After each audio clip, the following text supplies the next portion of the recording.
71 రోజుల తర్వాత ఎట్టకేలకు ఎంపీ మిథున్ రెడ్డికి బెయిల్ లభించింది. అవును, పూర్తిగా చూశారు కదా. ఆంధ్రప్రదేశ్ రాజకీయాలంతా కూడా ఈటెక్కించిన మూమెంట్ లిక్కర్ స్కామ్. లిక్కర్ స్కామ్లో ఏకంగా ఎంతో మందిని అరెస్ట్ చేశారు. అయితే అందులో మాజీ ముఖ్యమంత్రి జగన్మోహన్ రెడ్డికి ఎవరైతే గతంలో ఓఎస్డీగా పనిచేశారో అతన్ని ఏకంగా ఇప్పుడు ఒక ఎంపీని కూడా 71 రోజుల పాటు జైలులో ఉంచిన వ్యక్తి ప్రస్తుత ముఖ్యమంత్రి చంద్రబాబు నాయుడు.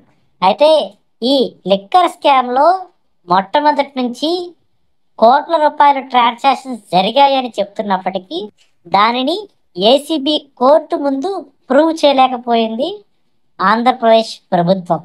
ఈరోజు ఏసీబీ కోర్టులో వాదనలు చాలా వేడివేడిగా జరిగాయి. వేడివేడిగా జరిగిన తర్వాత 71 రోజుల తరువాత ఏసీబీ కోర్టు ఒక కీలకమైన తీర్పు ఇచ్చింది. ఏంటి అదే? ఎంపీ మిథున్ రెడ్డికి బెయిల్ మంజూరు చేసింది. ఆ బెయిల్లో కూడా కొన్ని షరతులు ఉన్నాయి. 2 లక్షల రూపాయల చొప్పున ఇద్దరు పూచీకత్తు ఇచ్చిన తర్వాత ఆ బెయిల్ ఇచ్చారు. ప్రస్తుతం మనం చూస్తున్నది అదే. రాజమండ్రి సెంట్రల్ జైలు నుంచి మిథున్ రెడ్డి బయటికి వచ్చాడు. వచ్చిన తర్వాత ఏమైంది? ఎందుకంటే రావడం ఒకటే విషయం కాదు, ఇక్కడ చాలా మెలికలు ఉన్నాయి. ఎందుకంటే జైలు నుంచి వచ్చిన తర్వాత వారంలో 2 రోజులు, ఒకటి సోమవారం, మరొకటి శుక్రవారం, 2 రోజుల పాటు సిట్ ఆఫీసులో ఎంపీ మిథున్ రెడ్డి హాజరు కావాలి.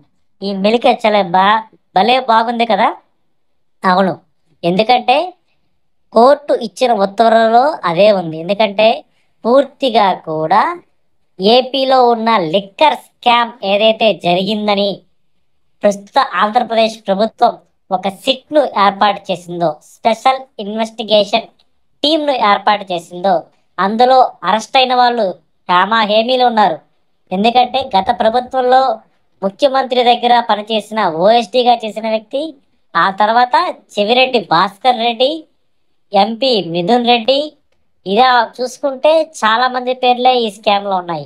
కోట్ల రూపాయలు చేతులు మారాయని ఆ చేతులు మారిన కొన్ని నోట్లను కూడా చూపించింది సిట్. ఆ స్పెషల్ ఇన్వెస్టిగేషన్ టీం సాధారణంగా 71 రోజుల తర్వాత బెయిల్ వచ్చేలాగా జరిగింది. ఎందుకంటే ఎప్పుడైనా సరే 60 రోజుల పాటు ఏదైతే ప్రొసీజర్ జరుగుతుందో ఆ ప్రొసీజర్ కంప్లీట్ అయిపోయిన తర్వాత బెయిల్కి రెగ్యులర్ ప్రాసెస్కి వస్తుంది. ఇప్పటికే మిథున్ రెడ్డికి సంబంధించిన బెయిల్ ప్రొసీడింగ్స్లో చాలా వరకు వాదనలు జరిగాయి. ఎట్టకేలకు ఇప్పుడు మిథున్ రెడ్డికి కొంత ఊరట లభించిందని చెప్పుకోవచ్చు. కానీ సిట్ స్పెషల్ ఇన్వెస్టిగేషన్ టీం ఏం దర్యాప్తు చేస్తుంది, ఏం చేస్తుంది అనేది మాత్రం చూడాలి. అందులో మిథున్ రెడ్డి ఇప్పుడు హ్యాపీగా కనిపిస్తున్నాడు. కానీ ఆంధ్రప్రదేశ్ గవర్నమెంట్ అంటే చంద్రబాబు నాయుడు ప్రభుత్వం ఎప్పుడైనా ఏమైనా చేయడానికి సిద్ధంగా ఉంటుంది. Be ready Mithun Reddy.